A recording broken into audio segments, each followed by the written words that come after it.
कोई दिया हो मन से आके। जी। आज जो सम्मान पुरस्कार प्रायोजित होता है लोग जाकर लेते हैं, मैनेज करते हैं, वो सम्मान पुरस्कार नहीं है। तो आपको जो सम्मान मिले थे क्या वो किस आधार पे मिले थे, जब क्या कह रहे हैं कि प्रायोजित हो रहे? मैंने कभी कोई बायोडाटा नहीं दिया सम्मान के लिए, कोई आवेदन नहीं दिया, कोई एप्लीकेशन नहीं दिया। जो स्वेच्छा से लोगों ने दिया वही मिले भेजा। मुझे ख्याल नहीं कि साहित्य के क्षेत्र में कोई सम्मान मुझे 1996 के बाद मिला हो। मेरे ख्याल से अखिल भारतीय भाषा साहित्य सम्मेलन में इंदौर में मुझे श्रेष्ठ व्यंगकार का सम्मान मिला था। वो भी कैसे मिला मैं नहीं जानता, मेरा आश्चर्य था। और उसके बाद शायद साहित्य के क्षेत्र में पिछले 25 साल में कोई सम्मान मुझे नहीं मिला है, न मुझे कोई सम्मान की ख्वाहिश है। मैं तो चाहता हूं मेरा सम्मान वही है कि मेरी किताब को लोग पढ़ें और जो व्यवस्था में परिवर्तन, चरित्र में परिवर्तन की बात है वो हो, और मेरी किताबों से वो हो रहा है। अच्छा, व्यंगकार के अलावा आप एक ज्योतिष विद भी हैं, ज्योतिष गणनाकार भी हैं, तो एक व्यंगकार और ज्योतिष ये कैसे संभव है? दोनों को कैसे आप निभाते हैं? मैंने कहा ना, मैं जहां जाता हूं, जिस रूप में जाता हूं, पूरी तरह डूब जाता हूं जी। लेकिन इस मामले में बड़ी जोरदार चीज है। मुझे ज्योतिष में 5 बार लाइफ टाइम अचीवमेंट अवार्ड मिला। कहाँ से मिला वो? एक ढाका बांग्लादेश में मिला था, एक चटगांव बांग्लादेश में रहा, कलकत्ता में मिला, एक टाटानगर में मिला। ऐसे 5 जगह मुझे मिले। और एशिया का जो सबसे बड़ा सम्मान है ज्योतिष का, वो भी मुझे मिला, केसर रत्न करके, जी, जो 2 फरवरी 2020 को लास्ट सम्मान वही मिला है जी। उसके बाद वो कोरोना आ गया, फरवरी के बाद भी, उसके बाद सब बंद। वही अंतिम सम्मान मेरे को मिला है ज्योतिष का, और जो सबसे बड़ा सम्मान है एशिया का, क्या केसर रत्न। यही है वो सम्मान? ये कहाँ से आपने प्राप्त किया था? टाटानगर में दिया गया। जी जी जी जी जी। कौन सी संस्था थी वो? ये है एशियन लेवल की संस्था है जी जी, centre of astrological research for public welfare. जी जी जी, जिसके एसके शास्त्री और अनीसुल हक बांग्लादेश के उसके हेड हैं।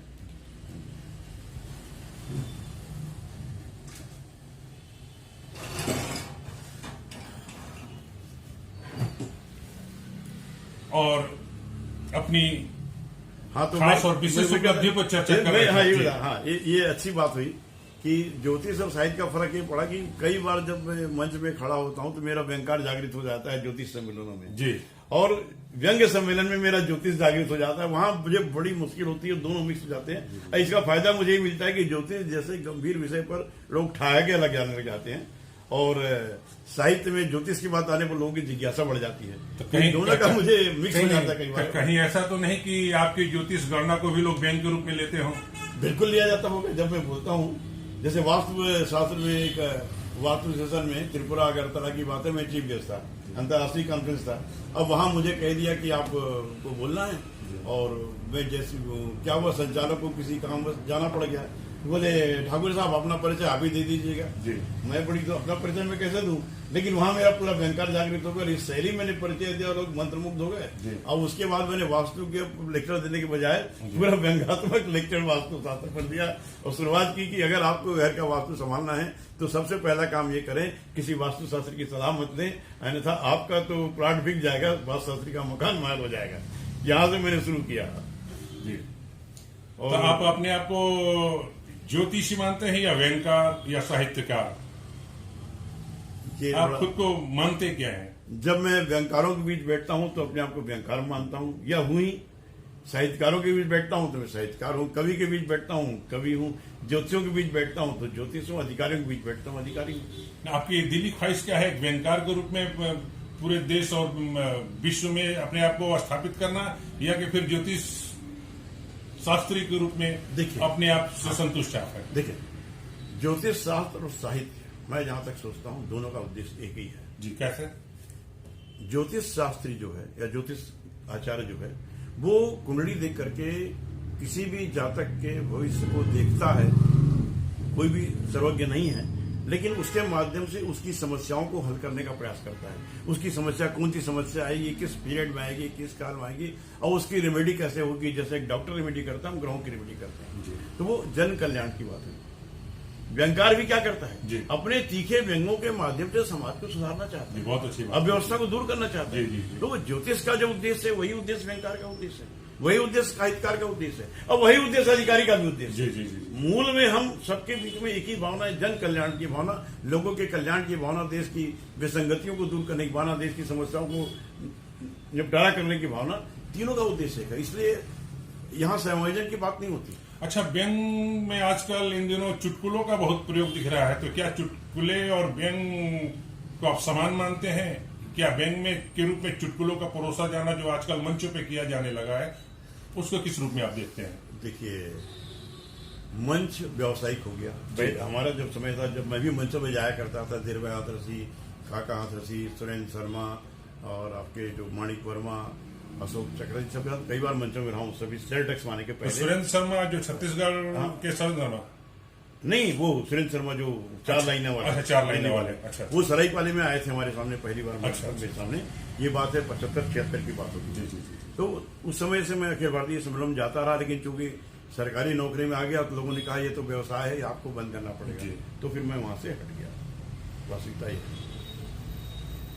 तो आप प्रश्न क्या था, बोल रहा हूँ। एक साहित्यकार यानी कि व्यंगकार के रूप में आपकी और क्या ख्वाहिशें हैं? आप कहाँ अपने आप को स्थापित करना चाहते हैं? मैं तो ख्वाहिश यही है कि भैया देश का सुधार हो, देश का विकास हो, देश में ये देशद्रोहियों ने जो कब्जा कर लिया था देश में, उनका किन्हें आप देशद्रोही मानते हैं? जो भारत के अहित की बात करता है, जो भारत के राष्ट्रहित की सारी नीतियों का विरोध करता है, तो वही देशद्रोही है। नहीं तो उसमें कोई राजनीतिक पार्टी विशेष है क्या? ये व्यक्ति के पर निर्भर करता है। एक राजनीतिक दल में ऐसा नहीं सभी के सभी देशद्रोही हो, जी जी जी। वो कोई भी पार्टी हो, हर जगह देशद्रोही लोग हैं जो अपना हित देखे। मैं तो कहता हूं कि सरकारी नौकरी में जो रिश्वत लेता है वहां पर भी कैटेगरी होना चाहिए। अगर आपके रिश्वत लेने से किसी का लीगल काम अगर आप पैसा लेकर के कर रहे हैं जो गलत नहीं है, तो वो रिश्वत है। अच्छा, और अगर आप देश के विकास का पैसा खा रहे हैं, आपके भ्रष्टाचार के कारण नदियां डूब रही हैं, बांध टूट रहे हैं, सड़क टूट रहा है, ये देश के विकास का रहा है, इसको मैं देशद्रोह की कैटेगरी मानता हूं। अच्छा, ये मैं सोचता हूं कि इसको देशद्रोह की कैटेगरी में लिया जाना चाहिए। और केवल जो पैसा खा करके काम कर देता है जिसको कोई नुकसान नहीं होता, लीगल है, जेन्युइन, तो आज की स्थिति में ही बोलूंगा मैं साफ साफ की स्थिति जो है, यानी ऊपर से जो कुछ दिखता है हालत उससे भी बदतर है। आज कोई भी व्यक्ति 100% ईमानदार रह करके सरकारी नौकरी में नहीं रह सकता। जी जी। कैटेगरी 2% हो सकता है, 200% हो सकता है, 2000% हो सकता है, लेकिन अगर आप सरकारी गाड़ी का उपयोग भी निजी हित के लिए करते हैं तो वो भी एक प्रकार का भ्रष्टाचार है। आप आंख मूंद लेते हो, अपनी पोस्टिंग बचे रहे, वो भी एक प्रकार का भ्रष्टाचार को संरक्षण देना हुआ। और आपने जहां किसी पर कुछ किया तो मैं तो डिप्टी कमिश्नर डायरी में खुल के मैंने लिख दिया है, और इसे स्पष्ट लिखा भी नहीं जा सकता।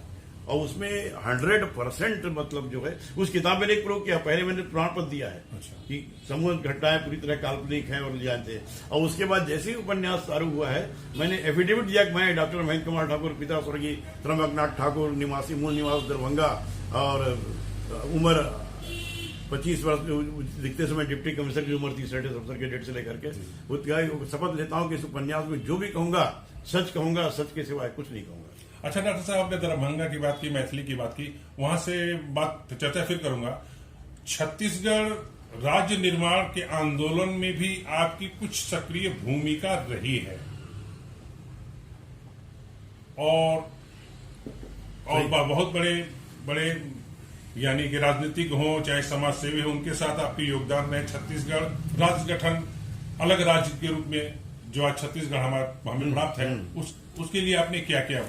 देखिए, मैं तो सन 65 से साहित्य में सक्रिय था। छत्तीसगढ़ राज्य आंदोलन उस समय चल रहा था। पवन दीवान जी थे, कृष्ण रंजन थे, हरि ठाकुर जी थे, हेमनाथ यदु थे।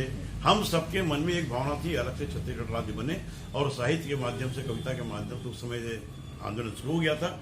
और हम लोगों ने उसमें, मेरा भी योगदान रहा छोटा मोटा, और मंचों पर मैंने भी और छत्तीसगढ़ पर कविताएं लिखी, छत्तीसगढ़ी में कविताएं लिखी और जागृत करने का प्रयास किया। अच्छा, आपके छत्तीसगढ़ के नए राज्य और यहाँ तक कि जो विधानसभा में जो आपके जो योगदान रहे, आपने जो सक्रिय भूमिका निभाई है, उस पर किन्हीं महान हस्ती ने आपके ऊपर कहीं कुछ पंक्तियां लिखी है या कहीं आपको लिखी है, आपको सम्मानित किया गया है, उल्लेख किया गया हो कि आपकी भूमिकाओं? नहीं, ऐसा कोई उल्लेख सम्मान नहीं हुआ, लेकिन हाँ, विधानसभा में जो विधेयक रखा गया था जी माननीय सत्यनारायण शर्मा जी द्वारा, ये है राज्य बनने के पहले, 2000 के पहले, मतलब मेरे ख्याल से वो 1999-2000 में जो छत्तीसगढ़ राज्य का प्रस्तावित विधेयक जो सत्यनारायण शर्मा जी द्वारा रखा गया था, उसमें छत्तीसगढ़ राज्य के लिए आंदोलन करने वालों में मेरा भी नाम शामिल था।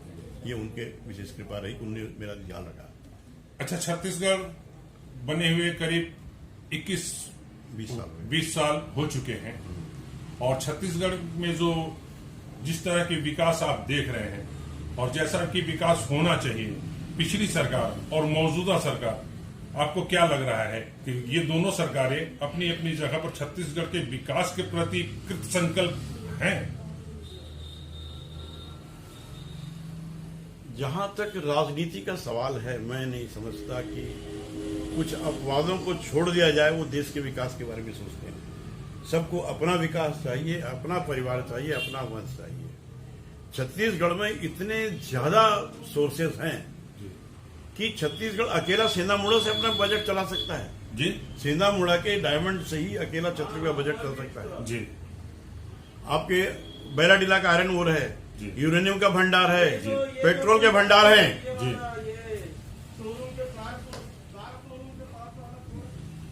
यहाँ यूरेनियम है, यहाँ पेट्रोल है, यहाँ पर डायमंड है, यहाँ पर गोल्ड है, ऐसा कोई कोल है, ऐसा कोई माइंस नहीं है। लेबर यहाँ पर है कि यहाँ के सोर्सेज इतने हैं कि हम जितना चाहते विकास होते। और मैं तो एक नेमीचंद जी सेठ जी थे, राइस किंग के नाम जाने जाते हैं। क्या क्या क्या नाम बताया उनका? नेमीचंद जी सिरसीमाल राइस किंग के रूप में जाने जाते थे। जी, जी। उनके साथ हमारी बैठक हुआ करती थी। श्यामा भैया भी वहां पर बैठते थे।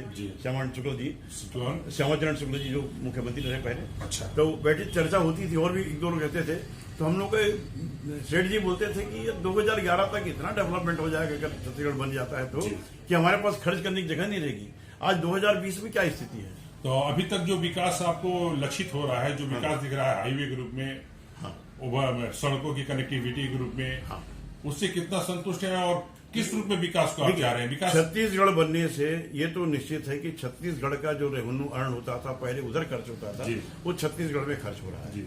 इसलिए विकास तो हो रहा है, उसको हम उस तुलना में कहे तो संतोषप्रद कह सकते हैं। लेकिन छत्तीसगढ़ को जो विकास जो है, केवल भौतिक विकास नहीं चाहिए। हमारी संस्कृति है, हमारी सभ्यता है, हमारी मानवीयता है, हमारी जो सरलता है, हमारी जो सहजता है, ये भी दिखना चाहिए। इस ओर भी कोई विशेष काम नहीं हुआ है। और बाकी जो होना चाहिए था वो भी जितना होना चाहिए उतना विकास हुआ है, उतना नहीं हुआ जितना होना चाहिए था। और इसका कारण है कि सोच की अभाव, सोच की कमी है। तो जो विकास नहीं हुआ वो विकास कहाँ छिपा हुआ, कहाँ से हम उस विकास को लेके आए? नहीं, वो तो भाई प्लान करना पड़ेगा नेताओं को। जो यहाँ पर सोर्सेस हैं उसके लिए आप स्पेशलिस्ट लोगों की सलाह लीजिए। लेकिन यहाँ तो बोलना बेकार है, ऐसी चीजें जिस पर चर्चा नहीं करनी। कौन कौन से सोर्सेस हैं जो दबी हुई हैं जिनको बाहर करने की जरूरत है? सारे माइंस छत्तीसगढ़ में है जी। विशेष आप सेंधामुड़ा का, आप डायमंड के खान की बात कीजिए, कितने साल से केस चल रहा है। बोधघाट परियोजना में जब मैं सन 80 में सेनेटर्स अफसर था जगदलपुर में, उस समय इसका विरोध शुरू हो गया था पाइन रोपण का, कि अगर यहाँ पर यूरेनियम है और यहाँ पर बोधघाट परियोजना अगर होता है तो यहाँ का यूरेनियम जो है नष्ट हो जाएगा, जो वर्ल्ड की बेस्ट क्वालिटी का यूरेनियम है। और आज बोधघाट परियोजना पर काम हो रहा है, हम बोल नहीं सकते। जी जी। हमारे बोलने की औकात नहीं है, हमारे को ये नहीं है। और जो बोलता है उसका मुंह बंद कर दिया जाता है किसी न किसी रूप में। जी जी जी जी। अब मेरे मन में पीड़ा है छत्तीसगढ़ के लिए, बात निकल जाती है। हर बात में राजनीति है। तो एक बैंकर इस पीड़ा को किसी माध्यम से कहीं व्यक्त करेगा? बिल्कुल लेखन में आएगा। लेखन में तो ठाकुर छिप नहीं सकता जी, वो तो आएगा ही। तो वो कब तक आ रही है पुस्तक? अब वो लिखिए, मैं लिखता नहीं, मुझे कोई लिखवाता है जी। मैं चाहूँ 2 लाइन लिख लूँ, मैं लिखे। जब मूड आता है, कोई शक्ति आती है जब भीतर हाथों में, वो लिखवा देती है। और ऐसा कुछ जैसे डिप्टी कमिश्नर एक सिटिंग में लिखा गया, 40 दिन में लिख लिया, ऑफिस के पूरे काम अपडेट रखते हुए। तो अब जाते जाते अंतिम सवाल के तौर पे मैं, अच्छा, चुटकुले की बात आप कर रहे थे जी। चुटकुले की बात, आप चुटकुले की बात, जो मैं व्यंग में चुटकुले जो आ गए हैं। देखिए, चुटकुले को ने मंच में जा करके कविता को पूरी तरह से बर्बाद कर दिया। और चुटकुलों का भी इस तरह अश्लील चुटकुले आने शुरू हो गए। और आजकल मंच में न जाने की इच्छा होती, न सुनने की इच्छा होती। बहुत कम अपवाद है जो ढंग की बात करते हैं। व्यंग में भी अगर चुटकुले के उपयोग शुरू हो जाएगा तो व्यंग तो बर्बाद होगा ही। लेकिन चुटकुला अगर संदर्भ में आता है, जी जी जी जी, विषय के अंतर्गत आ रहा है, जी, जी, तो उसको लेना चाहिए। लेकिन उसमें भी मर्यादा की सीमा का उल्लंघन नहीं होना चाहिए। जैसे मैंने जो मेरा उपन्यास है लॉकडाउन की लव स्टोरी, उसमें मैंने बहुत सारे जोक्स डाले हैं। जी। व्हाट्सएप में जो बातें थे, जी। बहुत सारे जो चुटकुला कुछ मेरे नए अब आए हैं, और उसके अलावा तीखापन से प्रहार भी है और श्रृंगार भी है। यानी व्यंग और श्रृंगार की पराकाष्ठा और हास्य की पराकाष्ठा तीनों चीज उस उपन्यास में है। जी जी जी वहां पर चुटकुले कहीं अश्लील नहीं है। एक सबसे हल्का चुटकुला अगर सुना दूं जी। तो